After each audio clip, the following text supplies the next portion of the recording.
है तो निमंत्रण नहीं भेजे जाते हैं।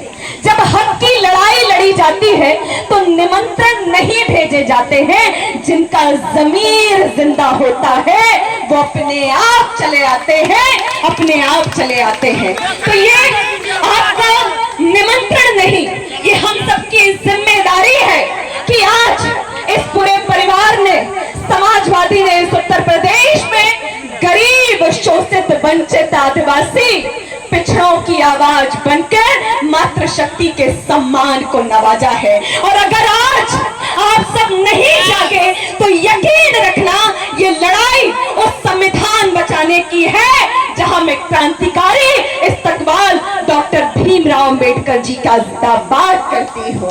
और आज अगर हम उसको नहीं बचा पाए, ये वही भारतीय जनता पार्टी, और आज कल मोदी जी की सभा हुई थी, मैं आज इसी प्रांगण से उनको चेतावनी देती हूं। और उन्होंने एक चैलेंज समाजवादी और इंडिया गठबंधन के और आजमगढ़ के मेरे एक एक परिवार पे सवाल खड़ा किया है। मैं इनको याद दिला देना चाहती हूं कि मध्य प्रदेश में मुख्यमंत्री रहे शिवराज सिंह चौहान ने कहा था कि मुझे कोई हरा नहीं सकता, अगर कोई माई का लाल हो तो मेरे सामने आए। और कल यही वक्तव्य प्रधानमंत्री नरेंद्र मोदी ने दिया है कि अगर आजमगढ़ में कोई माई का लाल जन्मा हो तो मेरी कुरीतियों को मिटाने का काम करे। लेकिन आज आजमगढ़ का परिवार, मेरे दलित, शोषित, वंचित और ये समाजवादी के भाई धर्मेंद्र यादव जी और आप सबकी अगर हाँ है तो हाथ उठा करके आशीर्वाद दीजिएगा कि ये जो माई का लाल इन्होंने शब्द अपने मुंह से निकाला है, मोदी जी को हम एक साइकिल का बटन दबाकर इनको वो करारा जवाब देने का काम करेंगे। और जो आजमगढ़ की धरती को बदनाम करता है, ये आरोप लगाते हैं कि समाजवाद ने यहाँ मुसलमान, अल्पसंख्यक, दलित, शोषित, वंचितों को आपस में लड़ाने का यहाँ आतंकवाद को जन्मा है, तो अगर मेरे माई बाप, अगर आप में अभिमान है और सम्मान बचा है तो एक बार प्रधानमंत्री जिन्हें आपने 2014 में बिठाया, जरा उनसे पूछिएगा कि जिस गुजरात में आप जन्मे और पनपे हैं उसे आपने दंगों से छोड़ दिया था क्या? आज पूरा देश जानता है कि दंगे कौन भड़काता है। और वही प्रधानमंत्री आज हिंदू, मुस्लिम, मांस, मछली और बहनों के मंगलसूत्र की बात करते हैं।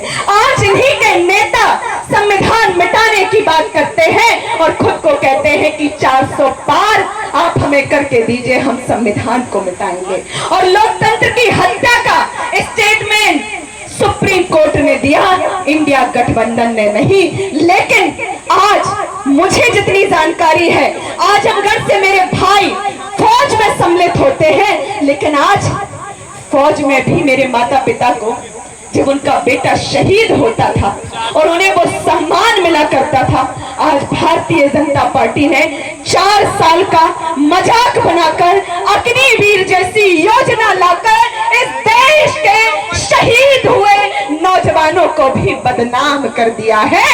ये भारतीय जनता पार्टी का चरित्र है। और मेरी मातृशक्ति बैठी है, इंडिया गठबंधन देखिए महिला न्याय की बात करता है और उस महिला न्याय में एक गरीब परिवार की बहन को हम 8,500 रुपए देने का काम करेंगे और बहन के खाते में 1 लाख रुपए आपके खाते में पहुंचेगा। और मैं याद दिलाना चाहूंगी, चूंकि समय की प्रतिबद्धता है, कि याद रखना चाहिए उत्तर प्रदेश की ये वही भारतीय जनता पार्टी है जिसमें हाथरस की बेटी के साथ बलात्कार होता है। वही किसान इस उत्तर प्रदेश का जिसमें भारतीय जनता पार्टी के मंत्री के बेटा टॉनी किसान पर गाड़ी चलाकर उससे कुचल देते हैं, रौंद देते हैं, और ये भारतीय जनता पार्टी का सत्ताधारी सिंहासन मौन रहता है। और आज इसी तरीके से लगातार अत्याचार बढ़ रहा है। और 2 लाइन में मैं खत्म करूंगी कि देश की स्थिति, कि देश मेरा जल रहा है, आग लगी है सीने में, देश मेरा जल रहा है, आग लगी है सीने में, भाजपा सरकार व्यस्त है खून गरीब का पीने में, खून गरीब का पीने में। राम मंदिर या बाबरी का पक्ष नहीं मैं लाई हूं, राम मंदिर या बाबरी का पक्ष नहीं मैं लाई हूं। घायल देश उत्तर प्रदेश चीख रहा है, मैं चीख सुनाने आई हूं। मेरे माता पिता और मेरे नौजवान भाई, आप सब बेरोजगारी से, पेपर लीक से और हम सब परेशान हैं। आज अगर हम नहीं जागे और समाजवाद और इंडिया गठबंधन साथ खड़े नहीं हुए तो यकीन मानना ये प्रधानमंत्री वो है जो हमें डॉक्टर भीमराव अंबेडकर ने वोट देने का अधिकार दिया है, वो हमसे छीन लिया जाएगा और इन गरीबों को घुटने टेक कर भीख मांगने पर मजबूर कर देंगे और जय श्री राम के नारे लगाकर राम मंदिर के सामने कटोरा लेकर भीख मांगने पर मजबूर कर देंगे। यह है भारतीय जनता पार्टी का चरित्र। देखिए, राम और कृष्ण हमारे हृदय में बसते हैं, लेकिन आज दुर्भाग्य है कि उत्तर प्रदेश की धरती में राम भी जन्मे हैं और कृष्ण भी जन्मे हैं और हम उसी वंशज के एक छोटी सी प्रतिमूर्ति है। लेकिन आज उसी भगवान के नाम पर चोला पहनकर ये राम के नाम पर वोट मांगने की जो परंपरा चलाई है, मुझे लगता है कि जो भगवान को बेच करके वोट मांगना शुरू कर दे उसका चरित्र क्या होगा, ये आप सब करना और 25 तारीख को वोट डाल करके साइकिल का बटन दबाकर आदरणीय भाई धर्मेंद्र यादव जी को विजय बनाएंगे और मैं जरूर आप सबसे आशीर्वाद लेने दोबारा आऊंगी। बोलिए, सभी को मैं प्रणाम करती हूँ। बहुत बहुत धन्यवाद।